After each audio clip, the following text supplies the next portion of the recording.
Bill Gates, Albert Bourla, le PDG de Pfizer, et Mark Rutte, l'actuel secrétaire général de l'OTAN, sont accusés d'avoir planifié ou facilité le déploiement d'une arme bioterroriste, communément appelée vaccin Covid, sur la population néerlandaise.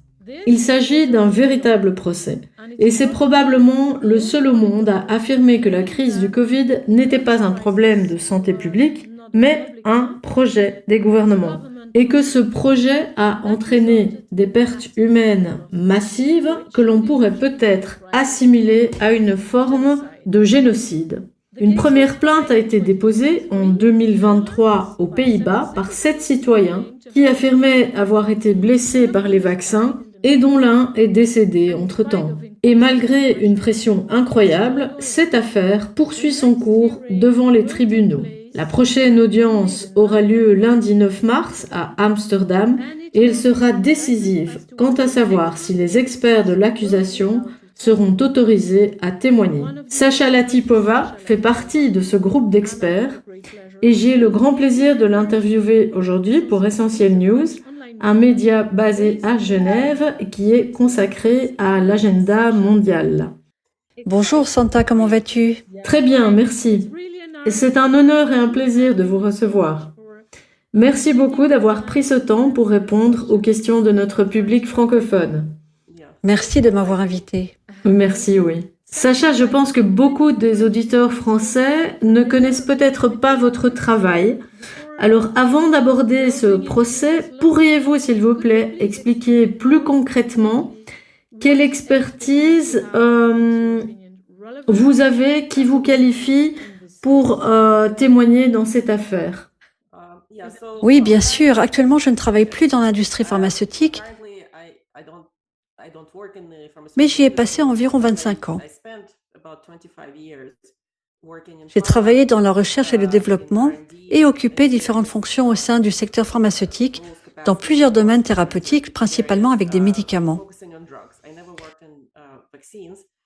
Je n'ai jamais travaillé directement sur les vaccins, mais ces dernières années, ma spécialité concernait l'évaluation de la sécurité cardiovasculaire et la collaboration avec la FDA et d'autres autorités réglementaires internationales. Je suis donc très familière avec la manière dont les médicaments sont censés être réglementés, aussi bien aux États-Unis qu'à l'échelle mondiale. Par ailleurs, j'ai constitué aujourd'hui un ensemble assez important de connaissances sur la question. J'ai commencé à me renseigner sur la situation liée au Covid et je ne comprenais pas vraiment ce qui se passait. J'ai d'abord pensé que les gouvernements paniquaient, réagissaient de manière excessive, car la maladie elle-même ne semblait pas particulièrement dangereuse, elle ressemblait plutôt à une grippe. Au départ, je n'y ai donc pas prêté beaucoup d'attention. Mais lorsque les autorités ont commencé à promouvoir l'ARN messager comme méthode de vaccination, cela m'a immédiatement alarmée. Je me suis dit, c'est pas possible. En effet, je savais que ce type de produit relevait d'une classe de médicaments très risqués, proche de la thérapie génique, avec des risques potentiellement importants de toxicité connus. À ce moment-là, j'ai eu le sentiment que quelque chose de très grave était peut-être sur le point de se produire. J'ai donc commencé à examiner la situation par moi-même. Depuis environ 2021, j'ai rassemblé un volume important d'éléments et d'analyses sur ce sujet que j'ai publié, tout en intervenant dans différentes conférences et podcasts. L'équipe juridique a donc entendu parler de mon travail. Elle m'a contacté et m'a invité à intervenir comme témoin expert. Mon rôle porte notamment sur les questions de réglementation, les éventuelles violations des règles existantes, ainsi que sur les cadres juridiques appliqués dans cette affaire afin d'y apporter mon expertise. Alors, pouvez-vous expliquer plus en détail quels sont les éléments spécifiques qui permettraient de qualifier ces injections d'armes biologiques?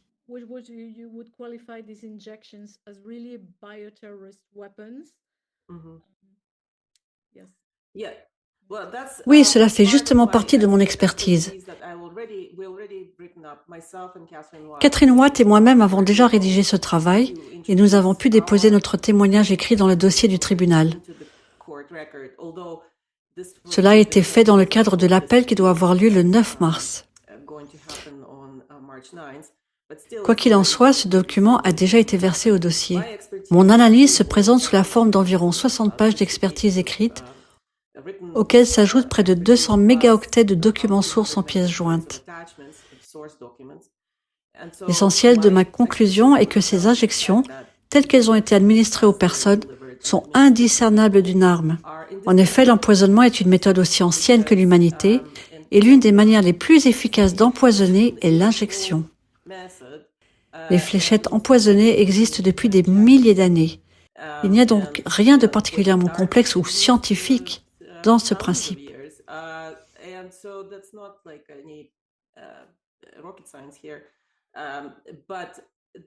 La distinction entre un médicament et un poison ne tient d'ailleurs pas toujours aux ingrédients eux-mêmes, mais souvent à leur usage et à la manière dont ils sont administrés.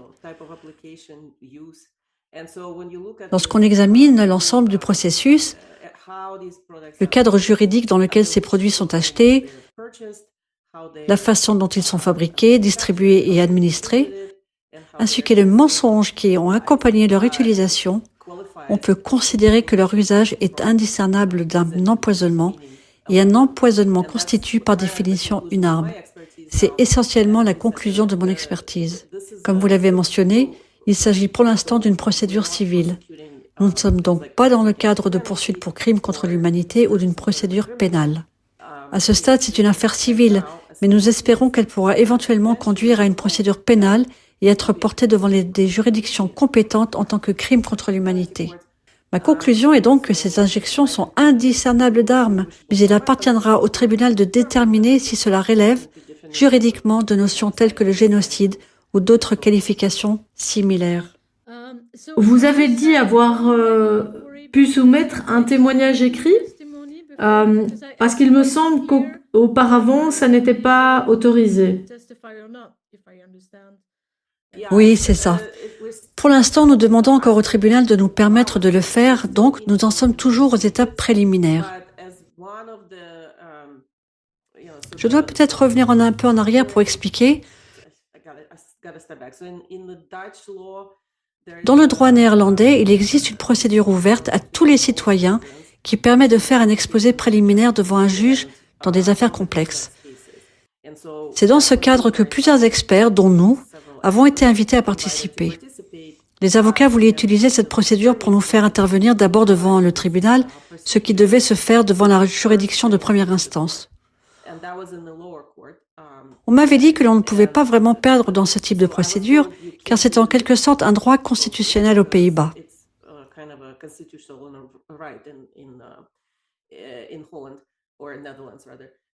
Pourtant, nous avons perdu en première instance. Le juge a dit « Non, vous ne pouvez pas faire ça pour diverses raisons ». À ce moment-là, ils n'ont même pas autorisé la presse à entrer dans la salle d'audience, alors qu'il s'agit normalement d'une audience publique. Ils ont pris toutes sortes de décisions de ce genre. Dans le cadre de l'appel, l'avocat nous a demandé de soumettre des déclarations écrites, ce que nous avons fait. Il les présente donc maintenant comme élément dans l'appel contre la décision de la juridiction inférieure. L'affaire n'est pas encore examinée sur le fond,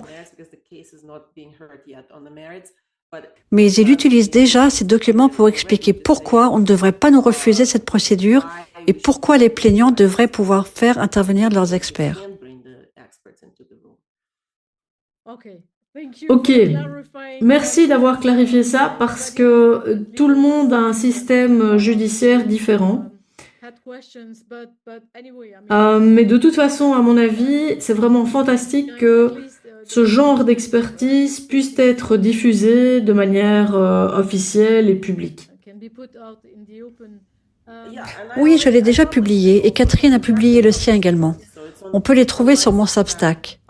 Le témoignage de Catherine porte sur le droit et sur l'histoire du droit concernant ce type de vaccin et les situations d'urgence. Son texte est une analyse très détaillée du cadre juridique pertinent. Le mien est une analyse très détaillée des réglementations applicables et des éléments de preuve montrant comment tout cela a été complètement violé et comment, en substance, les gens ont été trompés à propos de ces produits. Oui, absolument. Et nous allons suivre cette affaire, nous rendre sur place et traduire aussi une partie du matériel.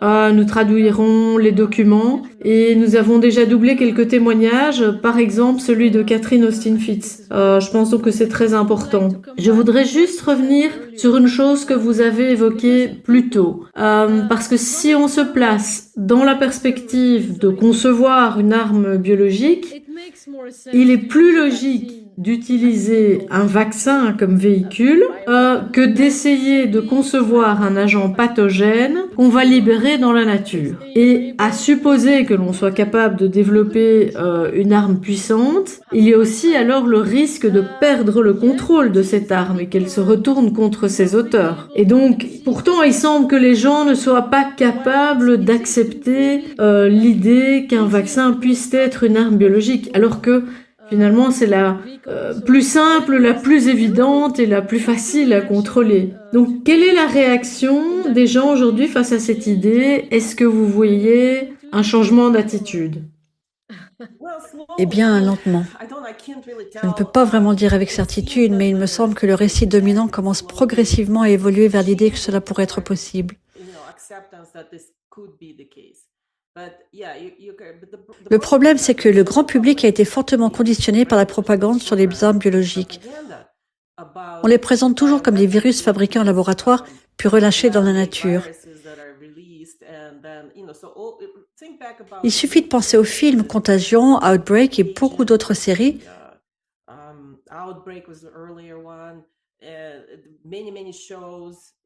Notamment sur Netflix. Je suis sûre qu'il y a la même chose en France. On y voit constamment ce scénario.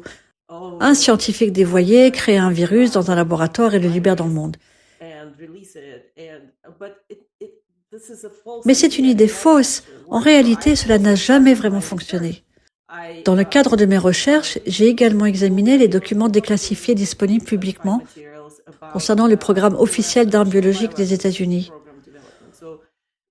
Aux États-Unis, comme dans plusieurs autres pays, il existait des programmes militaires officiels de développement d'armes biologiques qui ont commencé dans les années 1940 et se sont poursuivis jusqu'en 1969 lorsque Richard Nixon les a officiellement interdits. À cette époque, une convention sur les armes biologiques a été mise en place, mais elle reste très peu contraignante. Nixon a alors décidé de l'éliminer et de transférer l'ensemble de ces programmes vers la recherche académique et la recherche sur les maladies infectieuses, en les présentant simplement comme des programmes scientifiques sur les maladies infectieuses. D'après ce que j'ai pu constater, l'armée a tenté beaucoup de choses, mais rien n'a réellement fonctionné. La seule chose qu'ils ont réussi à faire, en près de 30 ans d'efforts, a été de cultiver certaines bactéries en très grande quantité, notamment l'anthrax. Ils produisaient de l'anthrax dans d'énormes réservoirs. Je crois que c'était quelque chose comme 10 000 litres. C'était gigantesque, presque de la taille d'un bâtiment. Ils pouvaient aussi cultiver quelques autres bactéries à grande échelle. Mais même l'anthrax, qui est pourtant l'un des agents les plus stables, et c'est la raison pour laquelle ils ont produit en grande quantité, il reste néanmoins relativement fragile. Donc ils pouvaient produire des bactéries. Ils ont donc essayé de placer ces bactéries dans des dispositifs de dispersion, des bombes, des pulvérisateurs et d'autres systèmes. Mais cela ne fonctionnait pas. Rien ne se propageait réellement. Ils ont fini par conclure que ce n'était pas une méthode efficace. En revanche, susciter la peur est beaucoup plus efficace. Aujourd'hui, tout le monde est persuadé que ces armes existent réellement et fonctionnent, alors qu'en pratique, ce n'est pas le cas. Ils ont simplement transféré ces recherches dans le domaine des maladies infectieuses et des vaccins, tandis que Hollywood produisait des films et des séries de propagande alimentant cette idée. Et ainsi, en quelque sorte, la mission est accomplie. Tout le monde croit à cette absurdité. Mais je peux vous dire qu'on ne peut pas fabriquer un virus en laboratoire, ouvrir la porte et le voir se répandre partout. Cela ne fonctionne pas ainsi. Pour obtenir un effet réel, il faut délivrer des substances chimiques. Les armes chimiques peuvent être déployées, parfois en contournant les conventions internationales qui les interdisent, et c'est très facile. Il existe de nombreux composés différents, des substances parfaitement légales comme certains pesticides ou d'autres produits chimiques utilisés en agriculture. Vous pouvez par exemple pulvériser des métaux. J'explique souvent aux gens que si on aérosolise des métaux autour de vous et qu'on les respire, on peut développer une grippe. Il existe d'ailleurs un phénomène bien connu appelé la fièvre du soudeur. C'est un risque professionnel dans les métiers de la soudure.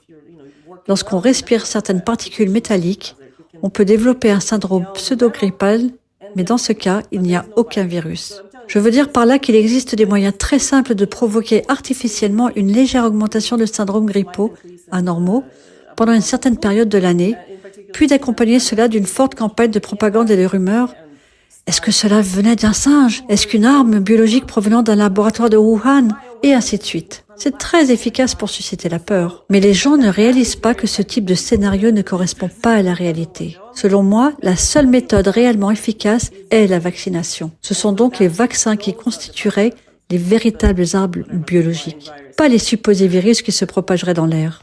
Merci beaucoup pour cette explication très importante. J'ai interviewé un professeur belge qui vit aux États-Unis et qui s'appelle Martin Zizi. Je ne sais pas si vous le connaissez. C'est quelqu'un qui est placé assez haut en termes de défense et qui a travaillé comme expert à l'UNSCOM. C'est la commission pour d'experts pour les menaces bioterroristes de l'ONU. Il est notamment allé en Irak pour enquêter sur les armes chimiques. Et donc lui m'a expliqué exactement la même chose que vous. Très bien, je ne suis donc pas folle. Oui, absolument. Oui, donc ça pourrait être intéressant d'avoir son témoignage pour confirmer vos dires.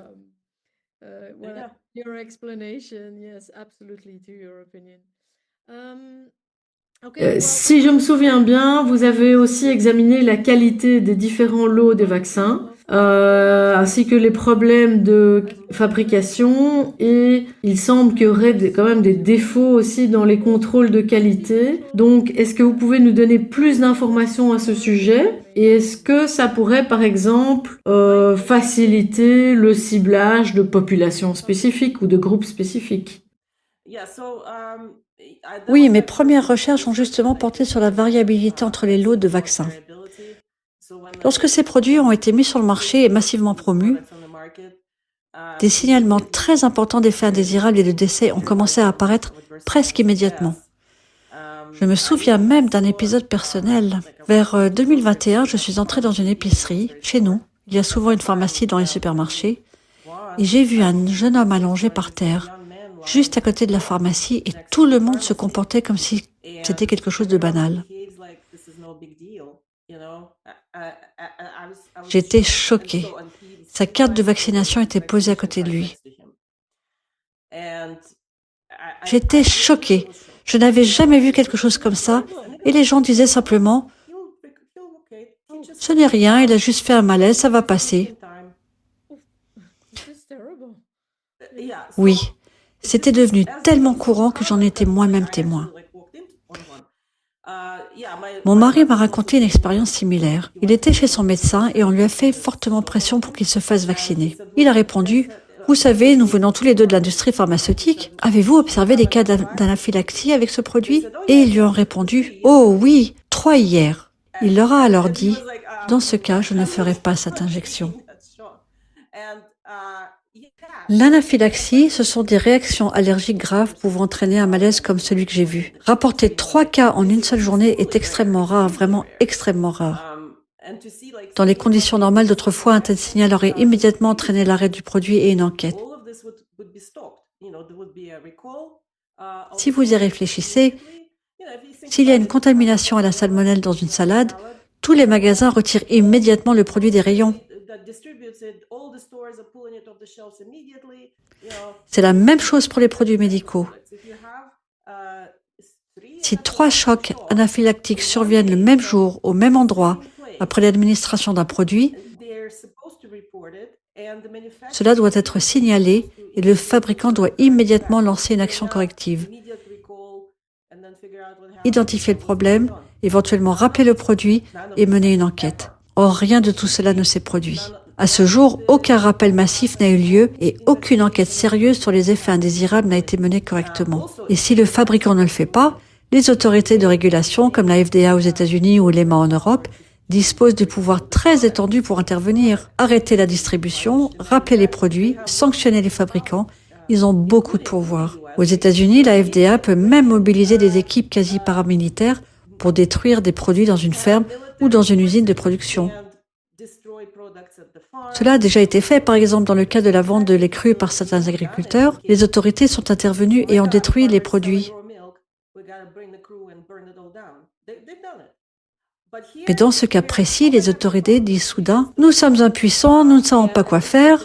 Et cela dure maintenant depuis 5 ou 6 ans, n'est-ce pas? Mes premières recherches ont montré qu'il n'y a pas seulement un grand nombre d'événements indésirables, mais aussi une variabilité gigantesque entre les lots. Cette variabilité était d'un ordre de grandeur bien supérieur à tout ce que nous avions observé auparavant. Pour avoir un point de comparaison, j'ai pris comme référence les données sur les vaccins contre la grippe, qui ne sont pas non plus totalement sans risque, mais qui pouvaient au moins servir de base. J'ai donc téléchargé toutes les données disponibles sur les vaccins antigrippaux sur une période de 30 ans, et j'ai comparé la variabilité entre leurs lots produits par des dizaines de fabricants différents avec celle observée pour les vaccins contre le Covid. La différence est telle qu'on ne peut même pas les représenter sur le même graphique. Il faut utiliser une échelle logarithmique car les données sur la grippe apparaissent comme une minuscule ligne en bas du graphique, tandis que les lots des vaccins Covid varient de manière extrême, avec des milliers d'événements indésirables et parfois des centaines de décès associés à certains lots. Pour moi, cette analyse que j'ai menée pendant environ 18 mois a confirmé que ces produits n'étaient pas conformes aux bonnes pratiques de fabrication. Toutes les réglementations existantes exigent une constance et une qualité homogène entre les lots et entre les doses. Pour tous les médicaments, tous les produits médicaux et même pour les aliments produits en masse. Il s'agit donc d'une violation majeure de ces règles. Pendant longtemps, je n'arrivais pas à comprendre comment tout le monde pouvait laisser faire ça. Mais au moins, cette analyse m'avait déjà permis de conclure que ces produits ne respectaient même pas les normes réglementaires applicables aux médicaments. And how would you explain the this variability between lots? En réalité, nous ne le savons toujours pas. Il est aujourd'hui presque impossible de l'évaluer précisément, car toutes ces doses ont été administrées et ne peuvent plus être analysées. Nous avons essayé d'identifier certaines tendances, mais elles ne sont pas très nettes. Les bases de données disponibles ne sont pas suffisamment détaillées. Par exemple, les données peuvent être regroupées par État, mais pas par comté ou par zone plus précise. Beaucoup de changements pourraient être encore apportés ultérieurement. Par la suite, lorsque j'ai mieux compris comment ces produits étaient fabriqués et distribués, j'ai réalisé que pratiquement n'importe quoi pouvait être introduit dans ces formulations. D'abord parce que certaines parties de la production sont contrôlées par les infrastructures militaires. Certains ingrédients proviendraient même d'installations de fabrication appartenant à des structures gouvernementales américaines, notamment à la CIA et à Fort Detrick, qui est le laboratoire de recherche sur les armes biologiques aux États-Unis. Ces installations sont donc détenues par l'État. Certaines étapes de la chaîne d'approvisionnement passent par des circuits de distribution militaires plutôt que par les circuits civils habituels des pharmacies. Dans ces conditions, il serait possible d'introduire n'importe quel composant à n'importe quel moment dans certains lots. Il existe aussi une grande part d'improvisation et de difficultés liées à la production de ces produits à grande échelle. Et ils ont commencé à augmenter ces quantités à une échelle phénoménale. La fabrication biologique est en effet extrêmement complexe. Elle comporte des centaines d'étapes et des centaines de composants différents. Ce ne sont que des produits chimiques. En quelque sorte, pour simplifier, ils ont tenté d'assembler de très grosses molécules chimiques qui sont ces chaînes d'ARN messagers, mais elles sont instables et se dégradent facilement. C'est donc un processus très approximatif qui n'a jamais été réellement optimisé. Il peut fonctionner à petite échelle, mais ils ont commencé à produire des volumes très importants, par exemple des lots d'environ 300 litres.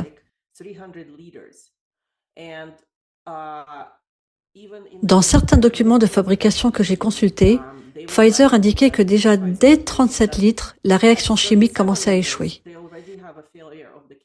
C'est un phénomène bien connu, un procédé peut fonctionner à une petite échelle, mais lorsqu'on augmente fortement la quantité de réactifs et le volume de production, la réaction ne se comporte plus de la même manière. Les réactions chimiques ne se déroulent pas identiquement selon le volume. Ils sont passés de quantités de l'ordre du microgramme à des volumes de 30 litres, où les problèmes apparaissaient déjà, puis à des productions de 300 litres et davantage. La question est donc, que se passe-t-il dans ces conditions? Cela entraîne forcément une énorme variabilité, simplement parce que le procédé de fabrication ne fonctionne plus de manière stable. Mais cela ne semblait pas les préoccuper. Dans le cadre réglementaire qui était mis en place, l'objectif n'était pas tant la qualité que la production massive de flacons, mais de vacciner le plus grand nombre de personnes possible. Dans ces conditions, cela revient à une sorte de roulette russe. Soit on reçoit un lot très toxique, soit un lot où la réaction chimique a échoué et qui se trouve dilué, mais qui est quand même rempli dans des flacons et expédié. Oui, tout à fait. Je pense qu'en Europe, dans les documents qui ont été déposés à l'Agence européenne des médicaments pour la demande d'autorisation de mise sur le marché des vaccins Covid, certains ingrédients étaient secrets.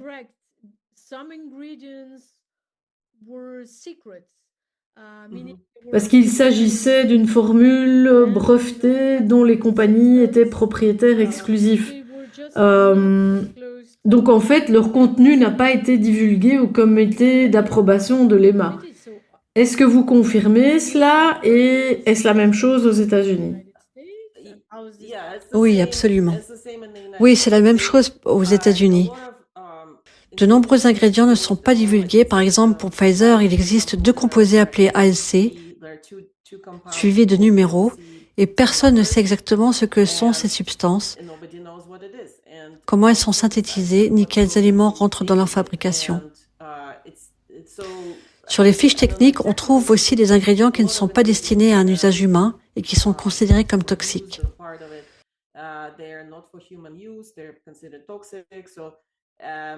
Cela ne signifie pas forcément qu'ils restent toxiques dans le produit final. Certaines substances peuvent être utilisées comme matière première et être transformées ensuite en un autre composé. Mais cela soulève malgré tout des questions importantes. Beaucoup d'éléments n'ont jamais été divulgués, y compris des aspects essentiels du processus de fabrication. Et lorsque j'ai examiné la documentation soumise à l'AEM, j'ai constaté que l'évaluation avait été réalisée selon un système de révision continue. Autrement dit, les entreprises envoyaient les documents au fur et à mesure de leur production et l'agence les examinait progressivement.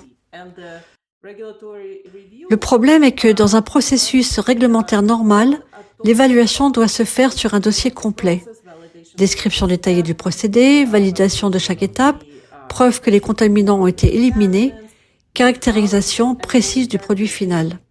Par exemple, comment démontre-t-on qu'un flacon contient bien 20 microgrammes d'ARN messager? Comment vérifie-t-on l'absence d'impuretés? Or, beaucoup de ces éléments n'étaient pas décrits de manière complète. La première documentation que Pfizer a soumise à la FDA comportait environ une centaine de pages. J'essaie de me rappeler. Plusieurs versions de ces documents ont ensuite été rendues publiques à la suite d'une fuite de données provenant de l'AEM. Imaginons la situation. Vers la mi-novembre 2020, les examinateurs reçoivent ce document d'une centaine de pages pour examiner un procédé de fabrication extrêmement complexe qui n'avait jamais été pleinement défini auparavant et pour lequel il n'existait pas de standard établi. Tout était en quelque sorte nouveau, inventé pour l'occasion, et les examinateurs disposaient de moins d'une semaine pour analyser cela. J'ai lu leurs commentaires. Ils indiquaient que de nombreuses informations manquaient. Ils écrivaient par exemple « Ceci manque, nous ne pouvons pas déterminer cela, nous ne savons pas comment cette étape est réalisée, et ainsi de suite. » Ils ont donc soulevé de nombreuses objections à l'AEM, et à ce moment-là, à la fin du mois de novembre, ils ont conclu que Pfizer n'était pas conforme aux bonnes pratiques de fabrication. L'AEM a donc au moins établi que ces produits n'étaient pas conformes aux bonnes pratiques de fabrication. Ils avaient également une préoccupation très sérieuse. Comme je l'ai expliqué, la molécule d'ARN messager est très grande. Ils ont essayé de l'assembler à partir de différents composants, mais elle a immédiatement commencé à se dégrader. C'est précisément ce que les évaluateurs ont observé. Ils ont constaté des ruptures de la molécule d'ARN et ont souligné que ce phénomène était imprévisible. C'est un peu comme lorsqu'on brise une vitre, on ne sait pas à l'avance comment elle va se fragmenter. On obtient de grands morceaux, des fragments plus petits et des éclats très fins, et l'ARNM se casse de la même manière, de façon imprévisible, et c'est ce qu'ils ont dit. Or, les fabricants affirmaient que leur séquence d'environ 3000 paires de bases codait précisément pour la protéine spike de la souche de Wuhan. C'est une information très spécifique. Qu'est-ce que cela signifie pour la sécurité et l'efficacité si vous codez? Si vous dites par exemple, notre séquence de 3000 paires de bases code pour la protéine spike de la version de Wuhan, ce qui est très précis, et qu'au lieu de ces 3000 paires de bases, vous avez 1500 paires qui flottent ici, 250 là et peut-être 4000 ailleurs, parce que quelque chose a été collé ensemble. C'est exactement ce qu'ils ont constaté et c'était aussi leur objection. Dans un processus d'autorisation normal, cela aurait suffi à arrêter la procédure. Si un évaluateur écrit qu'un produit n'est pas conforme aux bonnes pratiques de fabrication et qu'il existe de sérieuses inquiétudes concernant la stabilité de l'ingrédient actif, l'examen s'arrête immédiatement et par conséquent, le produit ne va pas plus loin. Et pourtant, de manière assez extraordinaire, 2 semaines plus tard, ce produit était autorisé et déployé sur les marchés du monde entier. Et toutes ces objections ont donc été ignorées. C'est la situation et cela fait également partie de mon témoignage dans le cadre de cette affaire. Pour en revenir au procès, malgré ce que vous venez d'expliquer, certaines personnes pourraient encore dire qu'il s'agit de négligence due à l'urgence. Alors, quels sont selon vous les éléments qui permettent d'affirmer qu'il y a eu une véritable planification, que ça a été programmé par les gens qui sont aujourd'hui au banc des accusés? Bien sûr, il y a les révélations plus récentes issues des documents liés à l'affaire Epstein. Elles ne font pas partie de notre témoignage car elles sont apparues trop récemment, mais elles constituent en quelque sorte un cadeau car elles confirment l'idée d'une préméditation et d'une planification, ainsi que le fait que la crise du Covid n'était pas simplement un événement de santé publique, mais un projet gouvernemental. Un projet impliquant des acteurs gouvernementaux, des structures de pouvoir, Epstein, JP Morgan, Bill Gates, des personnes qui se seraient réunies pour organiser des pandémies profitables.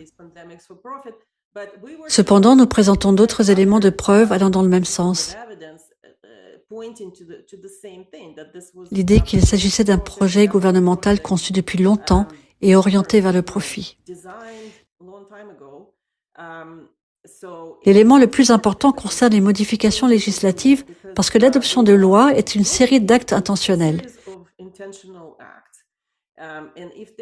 Et lorsque l'on observe que toutes ces décisions prises par différents législateurs convergent dans la même direction, cela devient significatif. Aux États-Unis, cela a finalement conduit à la mise en place d'un cadre juridique d'urgence que je décris souvent. Ce cadre repose sur un mécanisme très simple. La déclaration d'une urgence sanitaire peut être fondée sur l'opinion d'un seul haut fonctionnaire, le secrétaire du ministère de la Santé américain. Il s'agit d'un bureaucrate nommé, non élu, qui peut déclarer « Je pense qu'il y a une pandémie ». Et cela suffit et c'est la seule condition nécessaire pour déclarer une pandémie. Au niveau de l'Organisation mondiale de la santé, le mécanisme est similaire. Le directeur général peut déclarer qu'il estime qu'il y a une pandémie et celle-ci est alors officiellement proclamée. Aucune donnée n'est nécessaire, aucune preuve d'une maladie particulière, ni même un nombre spécifique de décès. Lorsque ces déclarations ont été faites aux États-Unis comme au niveau mondial, la date clé aux États-Unis a été le 4 février 2020. À ce moment-là, il ne se passait absolument rien. Il y avait peut-être 50 cas PCR, pas dans le monde entier, mais peut-être aux États-Unis, et aucun décès.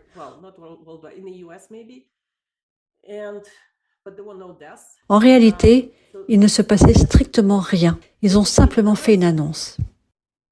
Une fois cette annonce faite, on parle de déclaration d'urgence pour le Covid. Elle s'inscrit dans le cadre d'une loi appelée PrEP Act, qui est très importante aux États-Unis.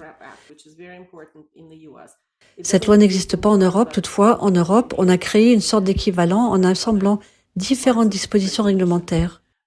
Mais aux États-Unis, dès que cette déclaration est émise, on parle de déclaration d'urgence en vertu du PrEP Act. Dans ce cadre, le gouvernement peut utiliser ce qu'on appelle des contre-mesures.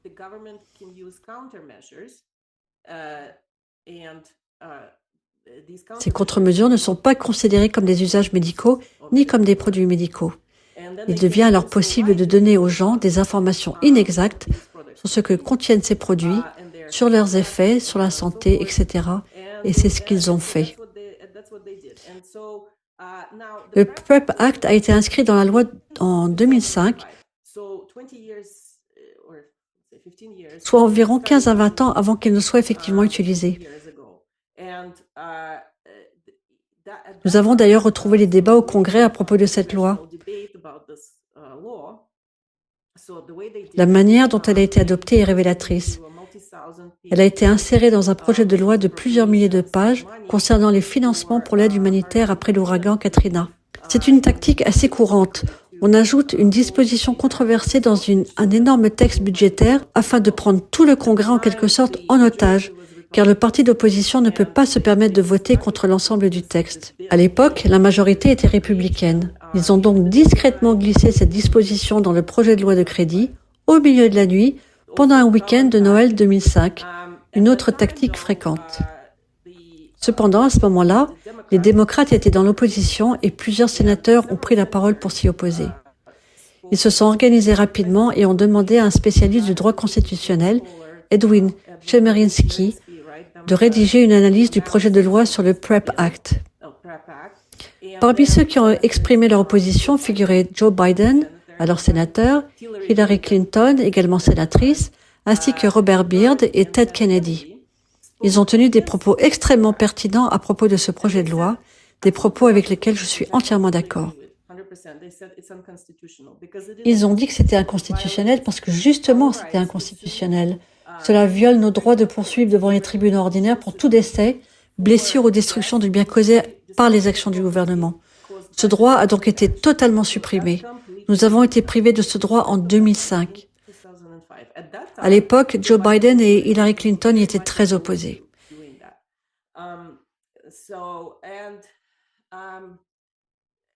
Et comme je l'ai dit, cette loi a ensuite été justifiée dans les registres en disant « Que se passerait-il si nous étions attaqués par une arme biologique ou chimique ?»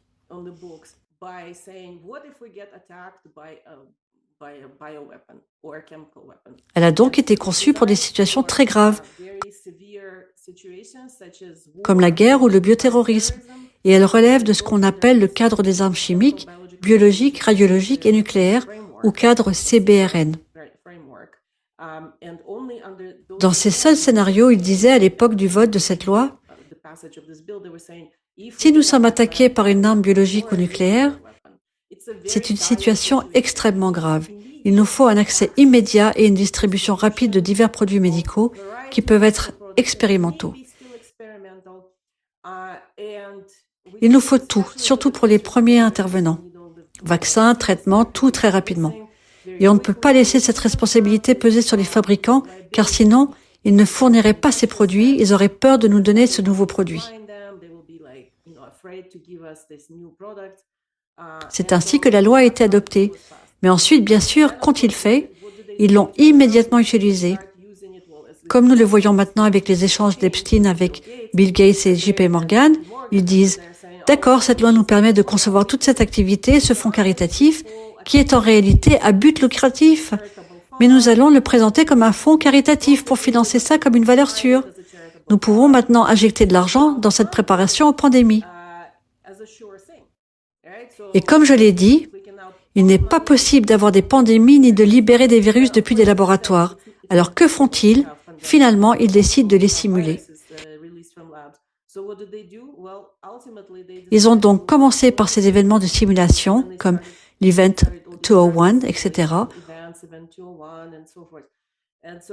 On simule, puis on imprime beaucoup d'argent et on met en place tout ce réseau de fabrication de vaccins.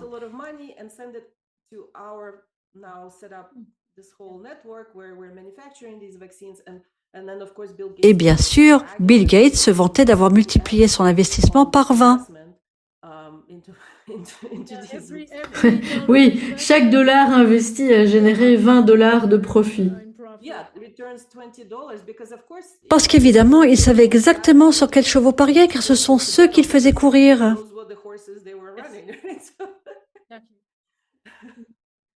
C'est très intéressant le fait d'avoir des témoignages sous différents angles qui se complètent. Je sais par exemple que Catherine Austin-Fitts a expliqué que les aspects économiques du Grand Reset avaient déjà été décidés 6 mois avant que la pandémie ne soit déclarée. Et donc, effectivement, je pense que c'est fin janvier, il faudrait que je vérifie, mais au niveau européen, avant même que l'on déclare l'urgence sanitaire, ils avaient déjà commencé à débloquer un plan d'obligations financières lié aux pandémies. Et puis ensuite, ça a évidemment encore libéré la possibilité de lever des financements gigantesques comme plusieurs emprunts, comme par exemple les 400 millions d'euros de Next Generation pour l'Union européenne. Donc je veux dire, ça c'est incroyable, l'argent qu'ils ont réussi à prélever avec cette opération. Aux États-Unis, la première tranche de financement pour les vaccins est passée par l'opération Warp Speed. Environ 50 milliards de dollars ont été distribués d'ici mai 2020 par le département de la Défense aux fabricants de vaccins. Et bien sûr, ils ont organisé tout ça, ils ont rédigé la loi pour leur permettre de commettre ces crimes légalement. Ils ont écrit cette loi PrEP Act et toutes les lois connexes qu'ils utilisent pour dire quand nous déclarons une pandémie, nous pouvons suspendre la Constitution, vous priver de vos droits et en même temps nous approprier immédiatement toutes ces ressources par le biais des dépenses militaires en y injectant des sommes colossales dans nos entreprises déjà mises en place pour ça.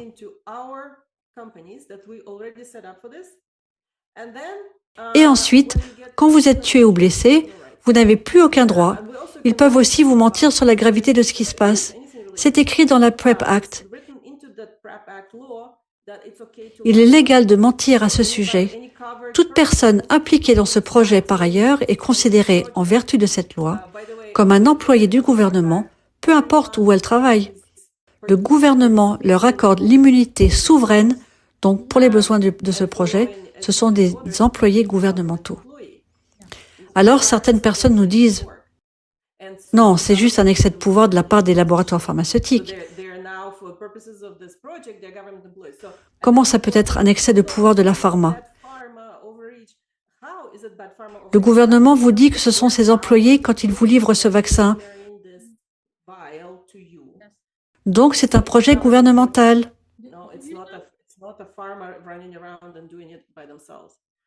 Do you know whether that's a bit different and there would be an angle in Europe? And, you know, if the legislation in Holland, for example, would be different, you know, regarding this specific aspect. La bonne nouvelle, c'est qu'il n'existe pas de PrEP Act en Europe. Aux États-Unis, la PrEP Act a empêché pratiquement toute action en justice.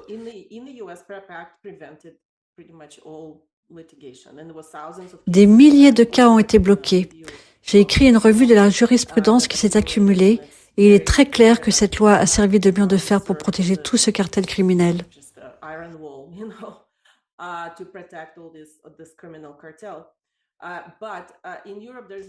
En Europe, il n'existe pas de PrEP Act. En Europe, ce qu'ils ont fait, ils ont créé ce que j'appelle une PrEP Act synthétique. Certaines lois de l'UE sont similaires à celles des États-Unis dans le sens où, si une urgence sanitaire est déclarée, elles permettent de relâcher certaines obligations, par exemple, certaines exigences de bonnes pratiques de fabrication peuvent être suspendues. Ce cadre offre donc une certaine flexibilité en situation d'urgence. Par contre, je ne connais aucune loi européenne qui permette au gouvernement de mentir aux citoyens. C'est un point important dans le cadre des poursuites que nous menons. Les responsables gouvernementaux, il y a une dizaine d'accusés, la plupart étant des fonctionnaires aux Pays-Bas, ainsi qu'Albert Bourla et Bill Gates, et on leur dit qu'ils ont menti aux citoyens néerlandais qui ont été blessés à cause de ça. Donc, c'est positif.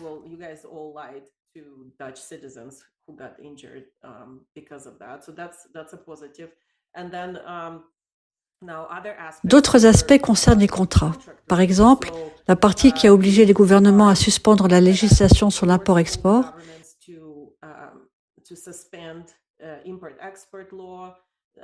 les lois de distribution pharmaceutique,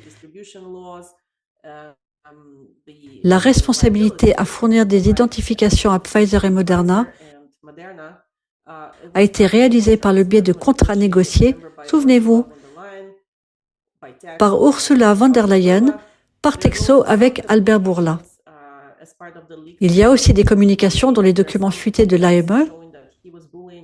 Certains emails montrent qu'Albert Bourla faisait pression sur la FDA, la poussant pour obtenir des approbations plus rapides avant même que quiconque ait vu les données. Il écrivait des emails à Peter Marks tout en mentant simultanément aux évaluateurs de l'AEM. Il disait à la FDA, ou je ne me souviens plus exactement, qu'AEM voulait que ça aille plus vite, ou inversement, il disait à l'AEM que la FDA voulait accélérer.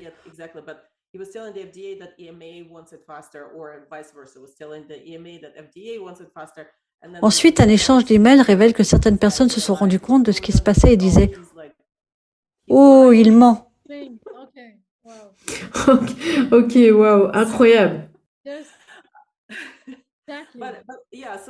Donc, le point positif, c'est l'absence de la PrEP Act en Europe. Aux États-Unis, nous sommes toujours sous déclaration d'urgence Covid via la PrEP Act. Et personne ne le sait. Cette information est censurée. Même ChatGPT ou une recherche sur Internet pourrait vous mentir à ce sujet. Actuellement, la déclaration PrEP Act est prolongée jusqu'à fin 2029. En Europe, comme je l'ai dit, il n'existe pas de telle déclaration. Nous espérons donc pouvoir discuter devant les tribunaux de l'ampleur monstrueuse de tout ce que j'ai décrit et démontrer que ces responsables et accusés ont consciemment conspiré pour nuire aux gens.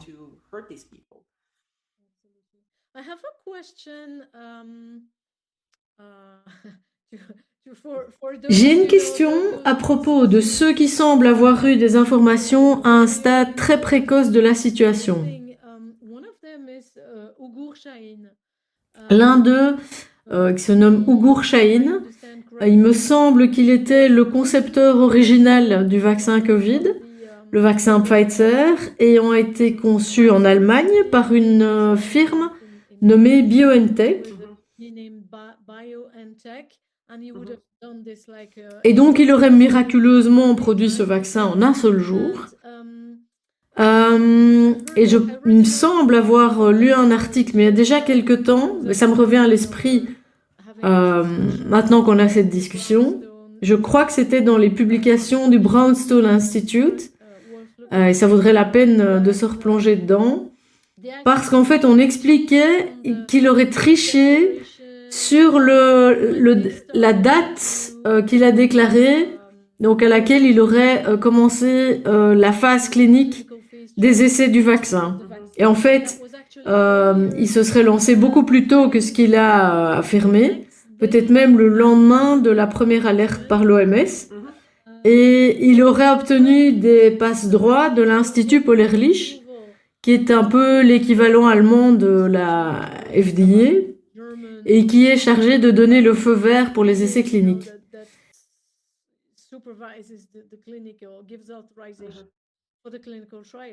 Et donc, est-ce que, par exemple, ce genre de personne est également mentionné dans le procès, ou est-ce qu'il pourrait être assigné à comparaître? Je ne suis pas au courant de cela, mais nous connaissons BioNTech. Oui, comme ce sont aussi des Européens, et puis que nous n'avons pas de PrEP Act, ça pourrait être intéressant.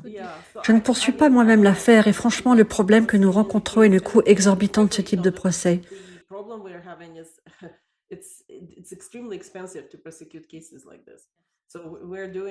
Nous faisons tout gratuitement. Tous les experts travaillent gratuitement. Mais on me dit fréquemment aux États-Unis que nous ne pouvons pas nous occuper d'une affaire comme celle-ci, car celle-ci coûterait 5 à 6 millions de dollars à poursuivre, ce qui est exact parce que c'est ce que ça coûte. Et ici, ça représente quel montant en euros pour l'instant, le procès? Vous en avez une idée? Pour le cas précis, Eh bien, je ne sais pas exactement. Comme je l'ai dit, tous les experts travaillent bénévolement.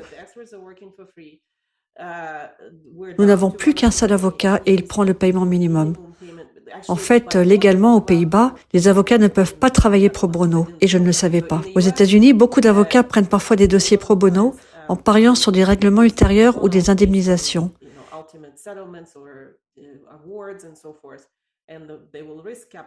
Mais ils doivent quand même lever des fonds pour couvrir tout le travail. D'après mes discussions avec des avocats américains expérimentés sur ce type de dossier, ils disent « Oui, on peut travailler pro bono, on peut peut-être trouver des volontaires, mais il nous faut quand même plusieurs millions de dollars pour faire toute la procédure, la préparation du procès et tout le travail nécessaire. D'une manière ou d'une autre, nous devons trouver des fonds pour cela. Aux Pays-Bas, c'est plus compliqué. Les avocats ne peuvent pas travailler gratuitement. Donc, l'avocat principal prend le minimum légal qu'il peut recevoir.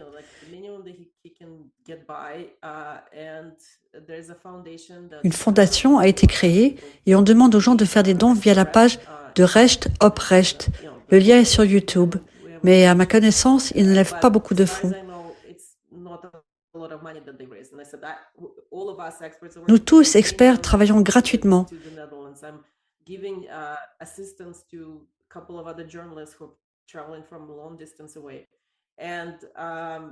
Je paye moi-même mes déplacements aux Pays-Bas. J'assiste quelques journalistes venant de loin et je fais tout ce que je peux pour aider. C'est vraiment une situation très difficile. Si vous voulez poursuivre plus d'accusés, il faudra encore plus d'argent. De toute façon, on va partager les liens pour que les gens puissent vous soutenir.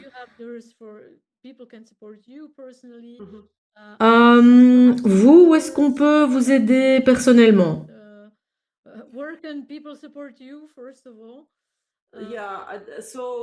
On peut s'abonner à mon Substack ou envoyer des dons via Buy Me a Coffee, qui est une sorte de page de donation.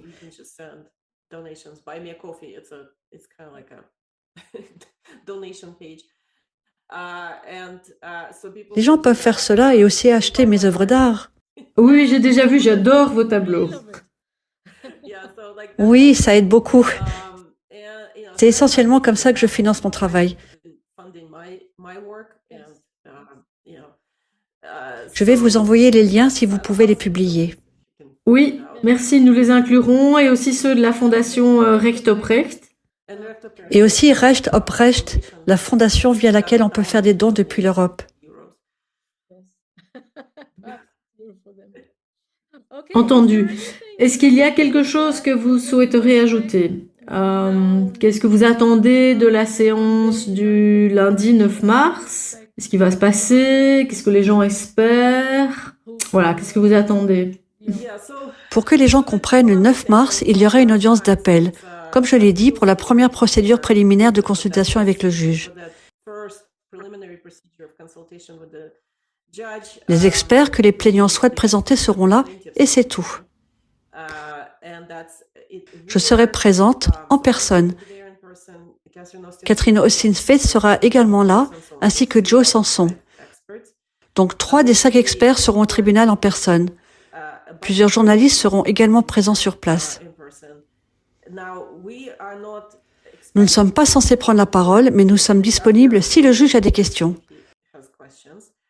Nous sommes principalement là pour soutenir l'avocat Peter Stassen, car il y aura plusieurs pauses et une salle de consultation où nous pourrons discuter avec lui, lui donner des conseils supplémentaires. Pour l'instant, il est prévu que seul Peter parle au nom des plaignants. Mais le juge pourrait avoir des questions ou il pourrait y avoir d'autres situations où nous devrons également intervenir. Nous serons là simplement pour montrer que nous sommes disponibles, que nous soutenons cette affaire, que nous sommes de vraies personnes avec une réelle expertise et que nous sommes prêts à venir au tribunal en personne. C'était notre idée de venir et de montrer notre soutien directement dans la salle d'audience. Vraiment, merci beaucoup de vous engager, de faire tout cela. Merci d'être présente. Vous savez s'il va y avoir un soutien du public ou s'il y aura de la foule? Je ne sais pas. Eh bien, nous l'espérons. Comme je l'ai dit, nous avons contacté de nombreux journalistes et nous nous attendons à ce qu'un groupe d'entre eux soit présent. Il y aura certainement une conférence de presse après l'audience. Le tribunal a également indiqué que cela va être diffusé en direct. Je ne sais pas si ce sera public ou si ce sera simplement accessible via Zoom pour les autres experts qui ne peuvent pas être présents. Je ne suis pas encore sûre de cela. Je pense que ce ne sera pas public, que ce sera juste pour les gens dans la salle attenante. Je ne suis pas certaine. Quoi qu'il en soit, il y aura une conférence de presse après l'audience et nous nous attendons à ce qu'un certain nombre de journalistes y assistent avec des caméras pour des interviews et des discussions. Bien sûr, tout cela pourrait être publié. Voilà, suivez-nous tous. Nous allons traduire cela en français et publier aussi cette interview ainsi qu'un article complet juste avant l'événement pour que les gens soient informés et de manière à ce qu'ils soient au courant pour l'audience, le procès Amsterdam. Et puis, on se retrouve là pour en parler. Sacha, encore merci, vous êtes vraiment formidable. Je suis une grande fan de ce que vous faites. J'espère que ce sera aussi le cas de tous ceux qui nous suivent. Voilà, si vous appréciez cette interview, pensez à soutenir Sacha, à soutenir la fondation Recht op Recht. Vous pouvez également nous suivre sur le site essentiel.news ou sur notre chaîne YouTube. C'est principalement en français, on a aussi quelques interviews en anglais. Et puis nous avons une newsletter hebdomadaire, donc n'hésitez pas à vous inscrire, c'est gratuit. Et nous remercions tous ceux qui nous font un don, puisque nous n'avons pas encore bouclé notre budget pour 2026 et que l'équipe s'agrandit. À bientôt à Amsterdam!